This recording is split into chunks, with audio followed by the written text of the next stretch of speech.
Salut les amis, j'espère que vous allez bien. On se retrouve aujourd'hui pour parler de ce nouvel iPad mini 7. Il a enfin été mis à jour avec quelques nouveautés très cool, comme la toute nouvelle puce A17 Pro, la compatibilité de l'Apple Pencil Pro, ou encore une hausse de stockage. Cependant, il a aussi pas mal de défauts, alors installez-vous confortablement comme d'habitude, et on regarde tout ça. Allez, c'est parti, showtime!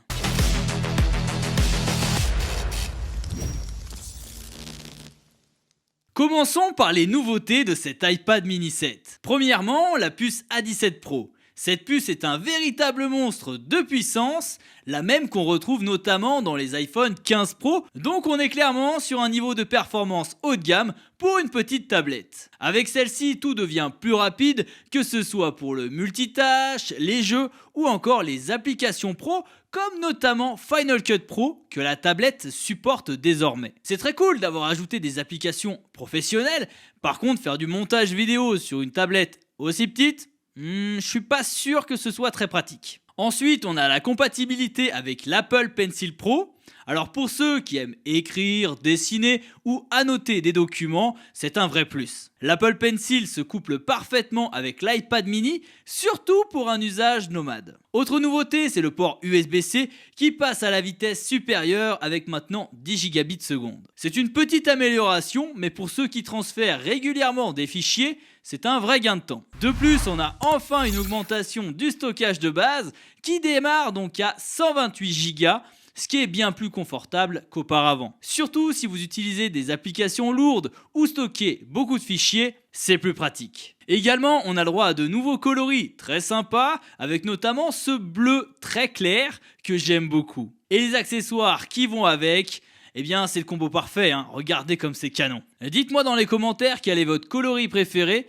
Moi personnellement, le bleu avec la nouvelle coque, oh là là, je trouve que c'est le combo parfait. Le Wi-Fi s'améliore un peu sur cette tablette avec maintenant du Wi-Fi 6E, ce qui est très cool. Il y a un autre ajout intéressant avec cette nouvelle version, c'est la compatibilité avec Apple Intelligence. C'est un ensemble de fonctionnalités donc basées sur l'intelligence artificielle qui vous permet de faire des choses assez cool. Par exemple, l'iPad mini 7 peut maintenant résumer un texte, effacer des personnes sur des photos ou même générer des images. Ces fonctionnalités vont se développer avec le temps et arriver dans de futures mises à jour comme iPadOS 18.2. En gros, cette tablette devient plus intelligente et capable de faire des choses qu'on ne voyait pas sur les générations précédentes, mais attention tout de même car pour l'instant, Apple Intelligence est encore très limité, surtout en France où certaines fonctionnalités ne sont même pas encore disponibles. Alors si vous êtes intéressé par l'IA, il faudra peut-être encore attendre un petit peu pour profiter de tout le potentiel de cette tablette. Maintenant, si vous aimez bidouiller, avoir accès à des mises à jour en avance, eh bien vous pouvez faire comme moi, c'est-à-dire que moi j'ai configuré la tablette en mode iPad américain et j'ai installé la bêta pour bénéficier d'Apple Intelligence. Bon, il y a tout un micmac et une configuration à faire sur l'iPad pour en bénéficier. Voilà, c'est pas ultra simple et c'est pas sans risque. Vous pouvez avoir des problèmes, une batterie qui se décharge plus rapidement. Il y a 2-3 petits bugs pour le moment, donc je vous recommande pas forcément de le faire. Mais si vous êtes un puriste et que vous avez vraiment envie de tester l'intelligence artificielle sur cet iPad, sachez que c'est tout de même possible. Passons maintenant au point faible. Et là, il y a des choses à dire. D'abord, la recharge. On reste bloqué à 20 watts, ce qui est très décevant en 2024. La charge, elle est lente. En 20 minutes, vous récupérez seulement 25% d'autonomie. Et il vous faudra même plus d'1h45 pour une recharge complète. Comparé aux tablettes d'Android qui proposent des recharges beaucoup plus rapides, c'est là un gros point faible. Ensuite, parlons de l'écran. On aurait aimé voir un OLED ou même un mini LED, mais bon, on doit encore se contenter de cet écran LCD. Certes, c'est correct, je vais pas me plaindre, il est pas horrible l'écran. Mais quand on est habitué à l'écran OLED d'un iPhone 16 Pro Max, le gap il est quand même assez important. Également, les bordures de cet écran sont vraiment trop épaisses. Sérieusement, en 2024, c'est plus possible de voir ça. Cela dit, la diagonale de 8,4 pouces est très agréable, notamment pour regarder des vidéos ou même écrire. Le format, c'est aussi un gros point positif pour la mobilité. L'iPad mini se transporte plus facilement, il tient dans une petite sacoche ou même dans une poche de manteau, là où les autres iPads nécessitent un sac à dos, des protections, etc. etc.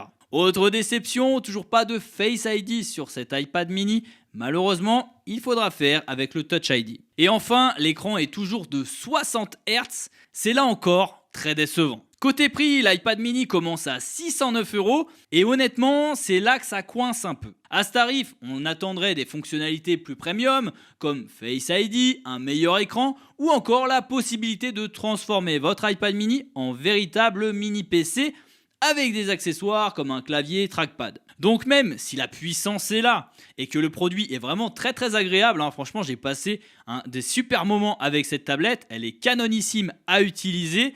Mais bon, c'est très difficile de justifier ce prix par rapport à d'autres modèles d'iPad ou même des tablettes Android qui proposent des fonctionnalités supérieures pour moins cher. En conclusion, l'iPad mini 7 c'est une petite tablette qui est très plaisante, notamment pour les utilisateurs qui cherchent un produit ultra portable pour se poser tranquillement dans le canapé, lire, regarder des vidéos ou même prendre la tablette en déplacement parce que c'est hyper léger.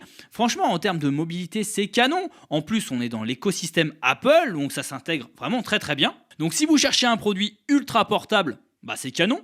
Et si vous avez déjà des anciens iPad mini et que vous aimez ce format, vous allez tout simplement l'adorer. Par contre, à ce prix, il faut se le dire, il faut dire les choses les amis, on espérait quand même beaucoup plus. Si vous êtes déjà un fan du format mini, foncez. Mais si vous cherchez une tablette avec plus de fonctionnalités, peut-être un écran plus grand, eh bien c'est sans doute pas le modèle qu'il vous faut. Alors dites-moi dans les commentaires ce que vous en pensez. Est-ce que ce nouvel iPad vous plaît, vous convainc ?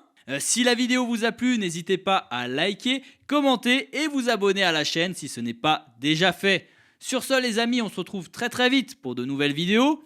Prenez soin de vous et à la prochaine. Allez, salut.